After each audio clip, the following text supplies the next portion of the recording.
এখন তোদের আমি যে টপিকটা বোঝাবো সেটা হচ্ছে হরপ্পা সভ্যতার পতন। তো হরপ্পা সভ্যতার পতন মেনলি আমি আগে বুঝিয়ে দিয়েছি হরপ্পা সভ্যতার নগর পরিকল্পনা কেমন ছিল, বা হরপ্পা সভ্যতার ধর্মীয় জীবন কেমন ছিল, বা হরপ্পা সভ্যতার সামাজিক জীবন বা রাজনৈতিক জীবন, এগুলো আমি পার্ট পার্ট করে আমি তোকে বুঝিয়েছি। তো এখন যে টপিকটা আমি বোঝাবো সেটা হচ্ছে হরপ্পা সভ্যতার পতন। আমি ওপরে লিখে রেখেছি যে হরপ্পা সভ্যতার পতন। হাত লেখাটা খারাপ, একটু বুঝে নিবি। তো হরপ্পা সভ্যতার পতন পড়াতে গিয়ে প্রথমে আমার যেটা মনে হয় যে ওদেরকে পুরো বিষয়টা আমি যদি মোটা ভাবি, মোটা ভাষায় বলি, একটু বুঝতে অসুবিধা হবে। কারণ ইতিহাসটা সম্পর্কে অনেকেরই একটা বিশাল ভয় আছে। ইতিহাস বোধহয় খুব কঠিন সাবজেক্ট, পড়তে বোধহয় প্রচুর কষ্ট হয়। তো সেইজন্য আমি যতটা পারবো বিষয়টা সহজ করে বোঝানোর চেষ্টা করবো, যাতে করে তোদের বিষয়টা খুব সহজে আত্মস্থ করতে সুবিধা হয়। অনেকেই বলেছি, "স্যার, সাবজেক্টটা একটুখানি জাস্ট বুঝতে চাই।" আমি জাস্ট গল্পের আকারে পুরো বিষয়টা পড়তে চাইছি, এবং এখানে বোঝানোর সময় আমি দুটো জিনিস দেখাবো যে ইতিহাস এবং ভূগোল কি করে কিভাবে একে অপরের সঙ্গে যুক্ত হচ্ছে, কিভাবে একে অপরের সঙ্গে চলছে। মানে ইতিহাস যে ভূগোলকে প্রভাবিত করে, এটা কিন্তু, বা ভূগোল যে ইতিহাসকে প্রভাবিত করে, এটা কিন্তু আজকেই হরপ্পা সভ্যতার পতন পড়াতে গিয়ে আমি দেখাবো। ওকে? তাহলে হরপ্পা সভ্যতার পতন পড়াতে গিয়ে আমি মেনলি যে বিষয়গুলো আলোচনা করব, কয়েকটা বিষয়, ঐতিহাসিকদের মধ্যে কয়েকটা বিষয় একটু ডিসকাস করে নিই। হরপ্পা সভ্যতার পতন সম্পর্কে প্রথমে সাল, মেনলি হরপ্পা সভ্যতার পতন সম্পর্কে ৩০০০ বিসি থেকে ১৫০০ বিসি বিসি বা খ্রিস্টপূর্বাব্দ বা বিফোর ক্রাইস্ট, তোরা যা বলবি। তো ৩০০০ বিসি থেকে ১৫০০ বিসি পর্যন্ত সময়কালকে আমরা হরপ্পা সভ্যতার আহ, সময়কাল বলে উল্লেখ করছি। এখন হরপ্পা সভ্যতার সময়কালকে ৩০০০ বিসি থেকে ১৫০০ বিসির মধ্যে উল্লেখ করা সত্ত্বেও আবার মাঝখানে বিভিন্ন যে অত্যাধুনিক গবেষণা পদ্ধতি, যেমন লুমিনেসেন্স পদ্ধতি, সি ১৪ তোরা নাম শুনেছিস, সি ১৪, কার্বন ১৪, যেটা ১৪ সি ১৪। তো কার্বন ১৪ তোরা নাম শুনেছিস। তো এইসব নানান অত্যাধুনিক পদ্ধতির মাধ্যমে যখন দেখা যাচ্ছে হরপ্পা সভ্যতার পতনের যে টাইমটা, বা হরপ্পা সভ্যতার যে সময়টা, আমি কি বললাম, হরপ্পা সভ্যতার সময়কাল হচ্ছে ৩০০০ থেকে ১৫০০ খ্রিস্টপূর্বাব্দ। আবার বর্তমানে নানান অত্যাধুনিক পরীক্ষার মাধ্যমে দেখা যাচ্ছে এই সভ্যতার সময়কাল যেটা দেখাচ্ছে ২৩৫০ থেকে ১৭৫০। তাহলে ২৩৫০ থেকে ১৭৫০, কিছু মানুষ বলছে, কিছু ঐতিহাসিক বলছে এইটা হচ্ছে হরপ্পা সভ্যতার সময়কাল, আবার কিছু ঐতিহাসিক বলছে এইটা হচ্ছে হরপ্পা সভ্যতার সময়কাল। এই নিয়ে একটা কিন্তু বিতর্ক আছে। আমি একদম সহজভাবে, সহজ ভাষায় বোঝাতে গেলে, আমি তত্ত্ব বা সূত্র, তথ্য, মানে আমি ডিটেলস যাচ্ছি না। জাস্ট সহজভাবে বিষয়টা বোঝানোর চেষ্টা করছি। আগে বিষয়টা বোঝা দরকার, তারপর অন্য বিষয়। ধরো একটা বাড়ি, একটা একটা যে বাড়িতে আমরা বসবাস করি, একটা বাড়ি ধরো তৈরি করা শুরু হয়েছে 2001-এ। তো ভিত খোলা শুরু হয়েছে 2001-এ। তারপরে সেই বাড়িটা ধরো কমপ্লিট হতে সময় লেগেছে 2005, 5 বছর, মানে 4 বছর, 1 থেকে 5 বছর। তারপর সেই বাড়িটায় মানুষ বসবাস করেছে 2060 পর্যন্ত, সেই বাড়িটা অক্ষত অবস্থা থেকেছে।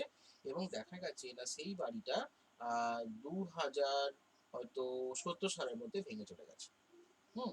২০৭০ সালের মধ্যে ভেঙে চলে গেছে। ঠিক আছে? ৭০টা দেখা যাচ্ছে কিনা বুঝতে পারছি না। তো ধরো ২০০১ সালে ভিত খোলা শুরু হয়েছে। বাড়িটা কমপ্লিট হয়েছে কবে? ২০০৫ সালে। এবং বাড়িটা কমপ্লিটলি চলেছে ২০৬০ সালে, মানে বসবাসযোগ্যভাবে থেকেছে। এবং ২০৭০ সালে বাড়িটা পুরোপুরিভাবে ভেঙে গেছে।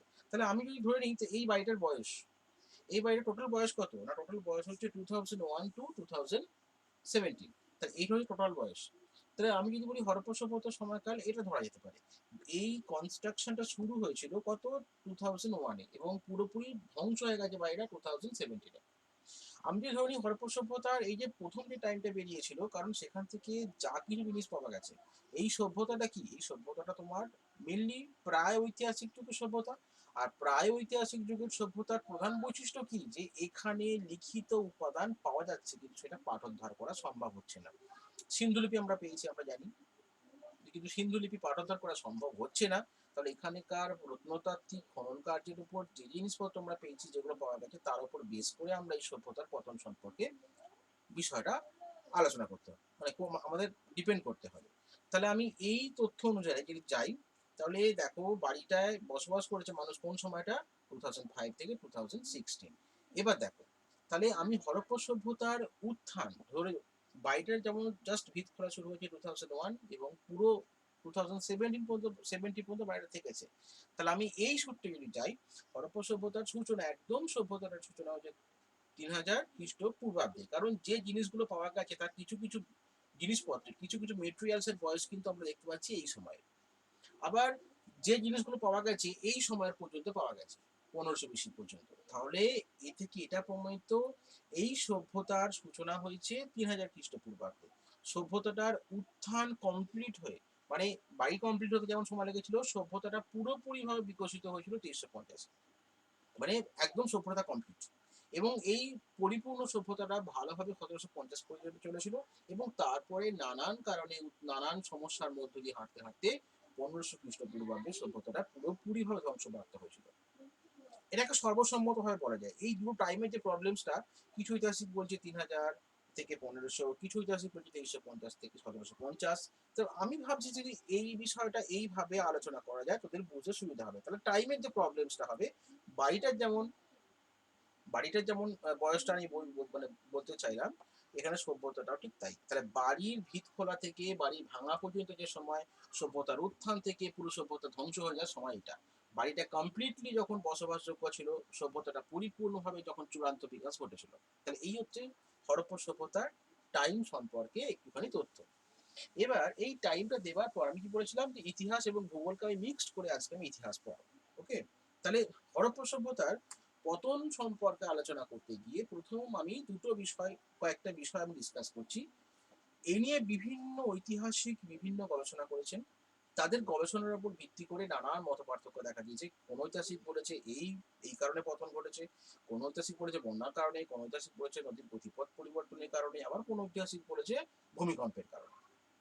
যে কারণেই হোক, কিন্তু সমস্ত ঐতিহাসিকরা একটা বিষয়কে, কয়েকটা বিষয়কে তারা স্বীকার করেছেন, না হরপ্পা সভ্যতার যে কেন্দ্রগুলো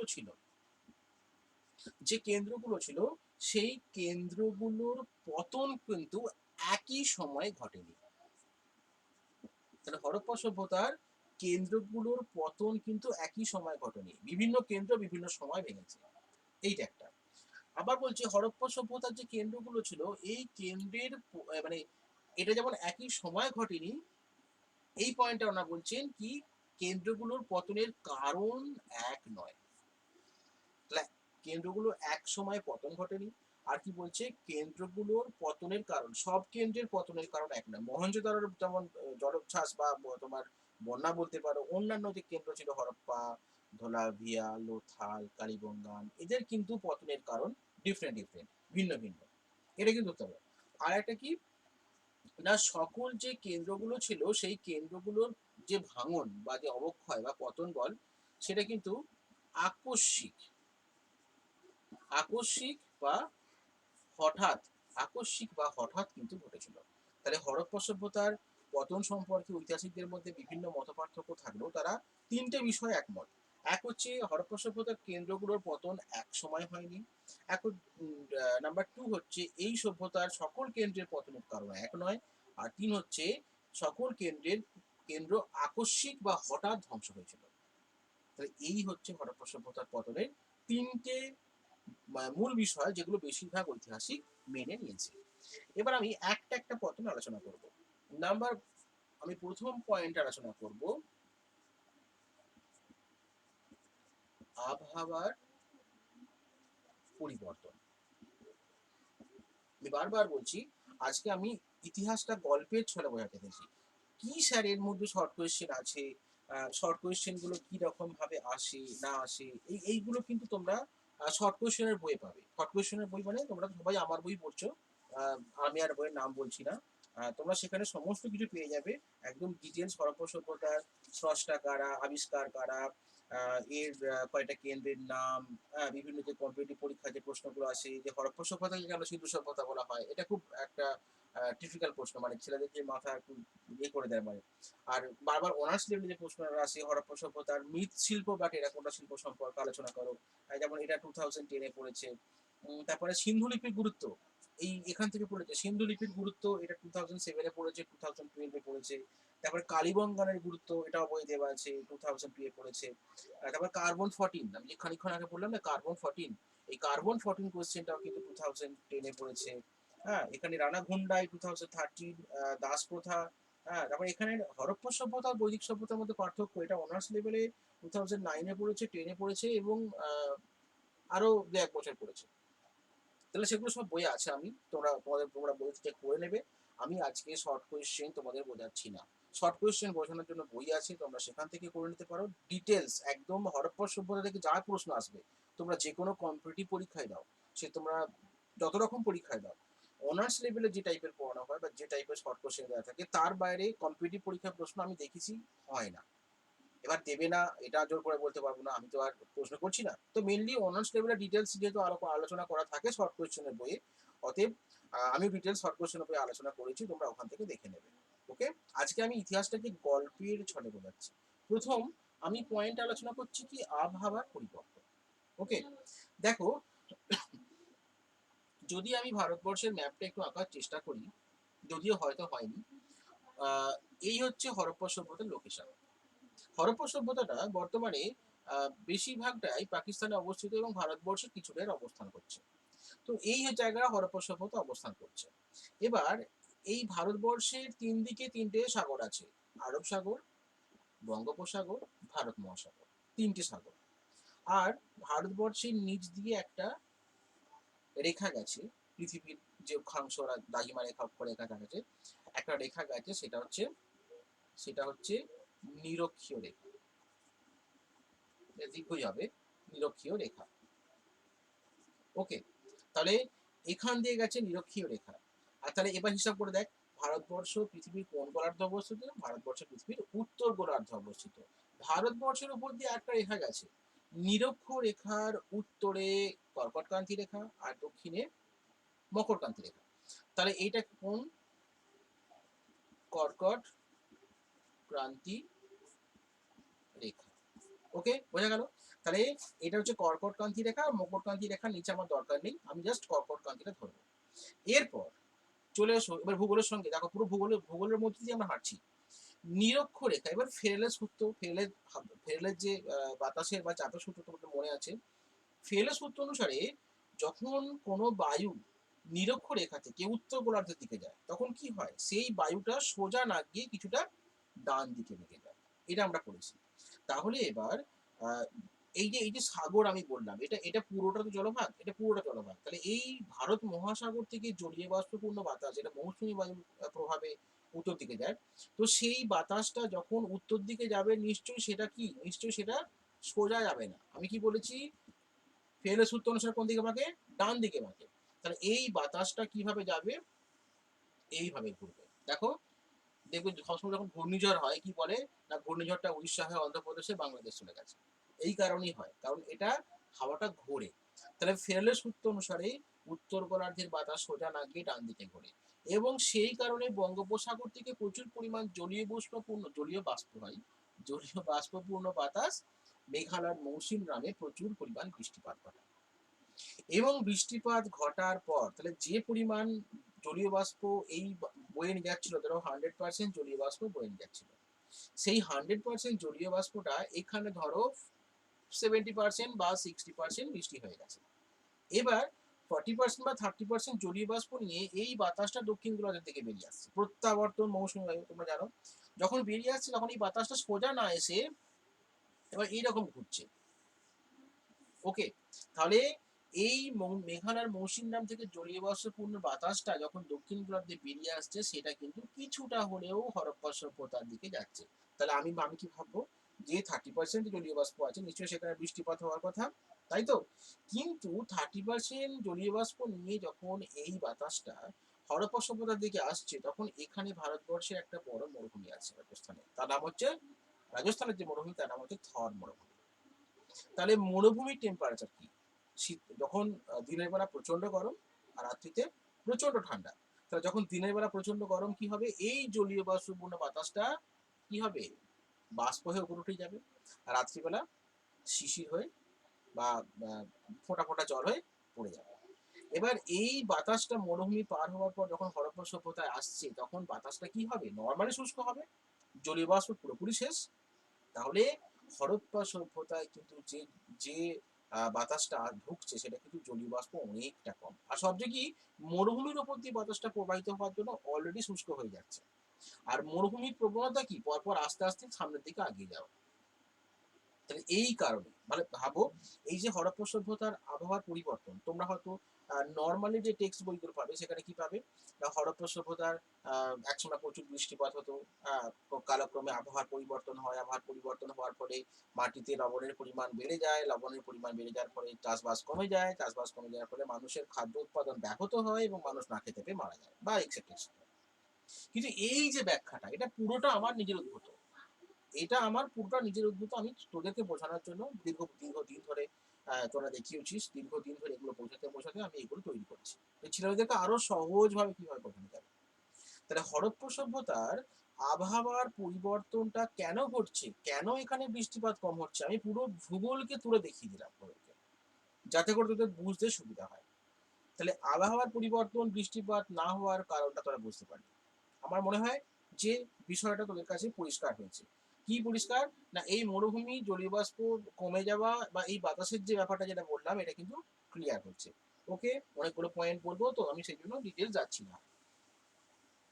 নেক্সট আমি সেকেন্ড পয়েন্ট আমি আলোচনা করব, সেটা হচ্ছে বন্যা তত্ত্ব।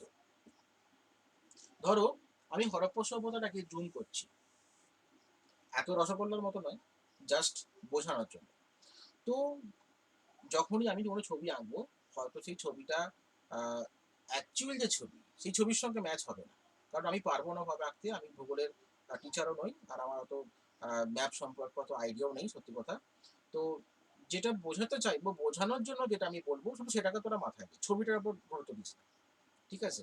তো বন্যা তত্ত্ব সম্পর্কে বলতে গেলে এখানেও ভূগোলকে আমি টানছি। নর্মালি কি, বন্যা তত্ত্বটা আলোচনা করতে গেলে যেটা বলতে হবে সেটা হচ্ছে এরকম, যে হরপ্পা সভ্যতায় যদি আমি দেখি যে একটা নদী ছিল, তার নাম হচ্ছে সিন্ধু।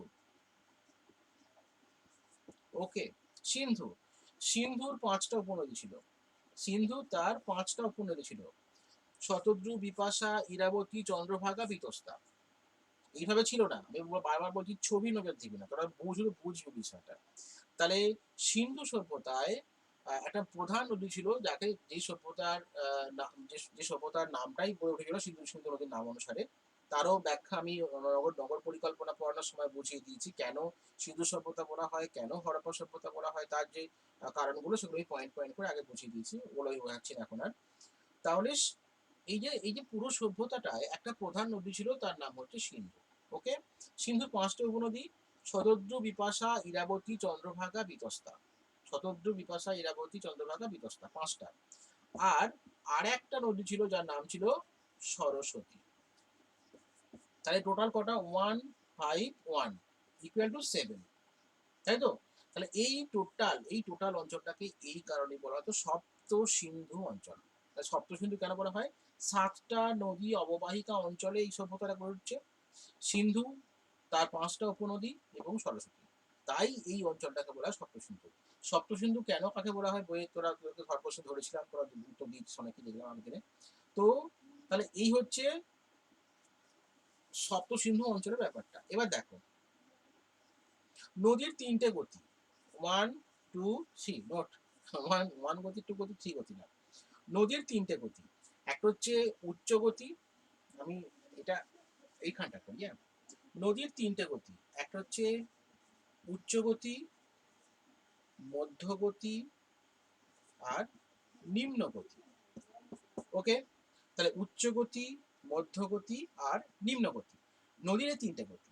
এবার নদীর এই 3টে গতির মধ্যে উচ্চ গতির কাজ কি? তোরা ভালোভাবে জানিস, উচ্চ গতির কাজ ক্ষয় কার্য, ছোটবেলা থেকে পড়ে আসছিস। মধ্যগতির কাজ কি? স্যার, মধ্যগতির কাজ সঞ্চয় কার্য। আর নিম্নগতি, সরি ভুল বললাম, মধ্যগতির কাজ বহন কার্য। আর নিম্নগতির কাজ কি? নিম্নগতির কাজ হচ্ছে সঞ্চয় কার্য। ওকে, তাহলে নদীর 3টে গতি: উচ্চগতি, মধ্যগতি, নিম্নগতি। উচ্চগতির কাজ হচ্ছে ক্ষয় কার্য, মধ্যগতির কাজ হচ্ছে বহন কার্য, আর নিম্নগতির কাজ হচ্ছে সঞ্চয় কার্য। এবার আমি সিন্ধুর এই যে টোটাল গতিপথটাকে 3টে ভাগে ভাগ করে দিচ্ছি। সাপোজ উচ্চগতি, মধ্যগতি নিম্নগতি, মানে এদিকটা নিম্নগতি, এখানটা মধ্যগতি, এখানটা উচ্চগতি। এবার তোরা ভালো করে দেখ, এই যে সিন্ধু নদীর কথা বলছি, এই সিন্ধু নদী ক্ষয় করছে কটা মুখ দিয়ে? সিন্ধু নিজে করছে আর তার 5টা উপনদী, মানে সিন্ধু 6টা নদী। দেখো, এরা সিন্ধু নিজে আছে আর তার 5টা উপনদী আছে, তাহলে সিন্ধু ক্ষয় করছে তার 5টা উপনদী দিয়ে। কিন্তু তোরা ভালোভাবেই জানিস উচ্চগতির ঢালটা খুব বেশি হয়, ফলে নদী ক্ষয় করে প্রচুর এবং সেই ক্ষয়টা বহন করতেও সমর্থ হয়। যখন নদী মধ্যগতিতে আসে, মধ্যগতিতে ক্ষয়টা কমে যায়, কিন্তু ঢাল কিছুটা থাকার ফলে যা কিছু ক্ষয় করে সেটা কিন্তু বয়ে নিয়ে আসে। ঠিক আছে? নিম্নগতি ঢালটা একদম কমে যায়। তখন কি হয়? নদী আর বইতে পারে না। তখন সমস্ত উচ্চ এবং মধ্যগতিতে যা ক্ষয় করে সেটা নিম্নগতিতে সঞ্চয় করতে আরম্ভ করে। তাহলে উচ্চগতি সে 5টা মুখ দিয়ে ক্ষয় করেছে। মধ্যগতি ঢালটা কিছুটা হলেও টেনে নিয়ে এসেছে। কিন্তু নিম্নগতিতে এসে সব জমাতে আরম্ভ করেছে। এবার বর্ষাকালে যখন প্রচন্ড বৃষ্টিপাত হচ্ছে, তখন এই 5টা নদীর জল মধ্যগতিতে কোনোভাবে ঠেলে এলেও নিম্নগতি অবরুদ্ধ হওয়ার কারণে আর বইতে পারছে না। ফলে দেখা যাচ্ছে কি সিন্ধু অঞ্চলে বারবার বন্যা হচ্ছে। আর বন্যা হলে কি হয় সেটা তোরা ভালো জানিস। তাহলে বারবার বন্যার ফলে কিন্তু সিন্ধু সভ্যতার পতন ঘটেছে। ঐতিহাসিক রাইকস, বেইলস প্রমুখ বলেছেন যে হরপ্পা সভ্যতার পতন বন্যার কারণেই হয়েছে। রাইকস তো ডাইরেক্টলি বলে দিয়েছে যে নদীগর্ভে যখন নদী গর্ভে যখন ক্রমাগত পলি সঞ্চিত হচ্ছে, তখন কিন্তু এই সভ্যতার পতন ঘটছে। আবার ঐতিহাসিক Sahani, doctor M R Sahani, ওনার বক্তব্য অনুসারে floods may have swept the Indus culture, মানে বন্যায় ইন্ডুস কালচারকে ভাসিয়ে নিয়ে গেছিল। তাহলে এই হলো হরপ্পা সভ্যতার পতনে বন্যা তত্ত্ব। আমার মনে হয় আমি চেষ্টা করেছি বোঝানোর, আহ, আর আমি এটাও আশা করছি তোরা বুঝতে পেরেছিস। নেক্সট, এবার দেখো আমি যে বিষয়টা বলবো সেই বিষয়টা আমি চেষ্টা করছি যথেষ্ট পারা যায় হালকা করে, মানে সহজ করে বোঝানো। তাই এটা গেল 2। এবার নাম্বার থ্রি পয়েন্টে আমরা আসবো নদীর গতিপথ পরিবর্তন। ওকে, নদীর গতিপথ পরিবর্তন, এটাও ইন্টারেস্টিং ব্যাপার। দেখো, নদীর এটার সঙ্গে ভূগোলের সম্পর্ক আছে। হরপ্পা সভ্যতার পতন পড়াচ্ছি বটে, কিন্তু ভূগোলটা তোদের পড়ানো হয়ে যাচ্ছে। আমার মনে হয় তাই।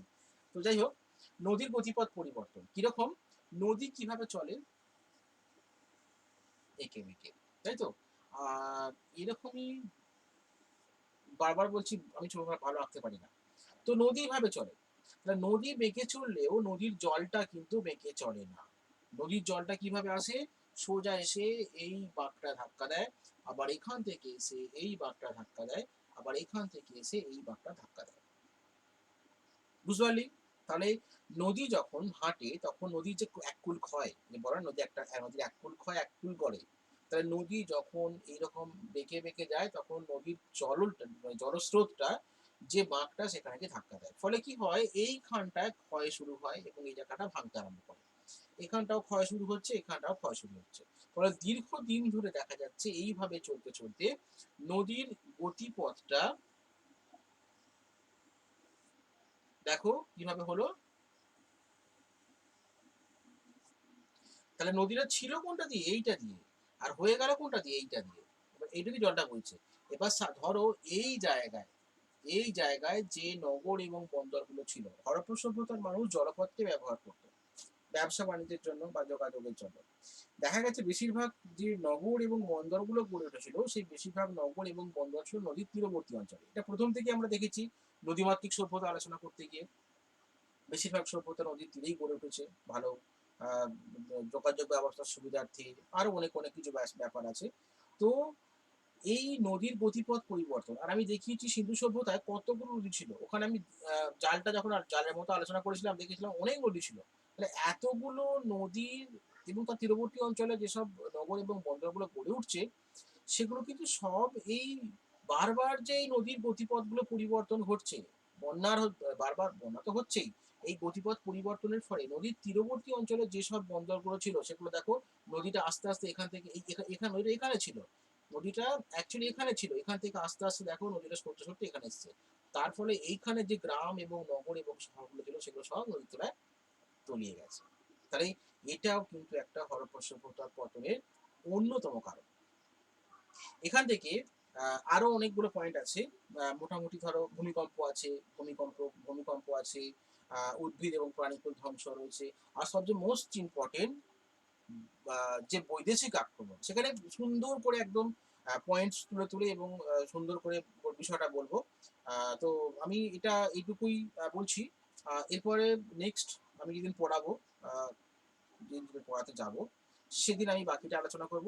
আজকে এটুকু আলোচনা করে দিলাম যাতে করে যাতে একটু আগিয়ে থাকলো বিষয়টা। আর তোরা শর্ট কোয়েশ্চেনের যে বইটা আছে, সেই শর্ট কোয়েশ্চেনের বইটা ভালো করে করবি, কারণ ওখান থেকে তোদের অনেক প্রশ্ন আসবে। এখানে আমি ৩ টে পয়েন্ট আলোচনা করলাম।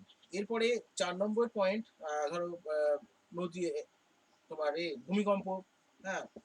ভূমিকম্প আছে, ভূমিকম্প আছে, আর আছে উদ্ভিদ ও প্রাণীকুল ধ্বংস। উদ্ভিদ ও প্রাণীকুল প্রাণীকুল ধ্বংস। এই দুটো টপিক, এই দুটো পয়েন্ট ভেরি ইন্টারেস্টিং। ভূমিকম্পটা ভেরি ইন্টারেস্টিং, এবং উদ্ভিদ ও প্রাণীকুলটা ভেরি ইন্টারেস্টিং। তোরা নেক্সট দিনে ক্লাসটা কেউ অফ করিস না। বারবার তোদেরকে বলবো, নেক্সট দিন আমি ভূমিকম্প তত্ত্বটা আর উদ্ভিদ প্রাণীকুলটা আলোচনা করবো মেনলি। এই যে কটা পয়েন্ট আমি বললাম, এই প্রত্যেকটা পয়েন্ট হচ্ছে প্রাকৃতিক কারণ, মানে হরপ্পা সভ্যতা বা মানে সিন্ধু সভ্যতার পতনের কারণে প্রাকৃতিক কারণগুলো হচ্ছে এগুলো। এছাড়াও আরো একটা বিষয় আছে, সেটা হচ্ছে কি না, বৈদেশিক আক্রমণ। এবার এই বৈদেশিক আক্রমণ কারা, আহ, কারা বৈদেশিক শক্তি হিসেবে আক্রমণ করেছিল বা এক্সেট্রা, এটা আমি তোদের নেক্সট দিনে গিয়ে একদম ডাইরেক্ট বোঝাবো। আর তোদেরকে বারবার বলছি, কেউ কামাই করিস না। কামাই করলে মানে কামাই মিনস অ্যাবসেন্ট হোস না। হুম, কেউ অ্যাবসেন্ট হলে বিষয়টা বুঝতে পারবি না। এটা ভেরি ইন্টারেস্টিং, মানে যেটা বোঝালাম এর থেকেও আরো বেশি ইন্টারেস্টিং লাগবে যখন আমি ওই যে আর্যদের বিষয়টা বোঝাবো।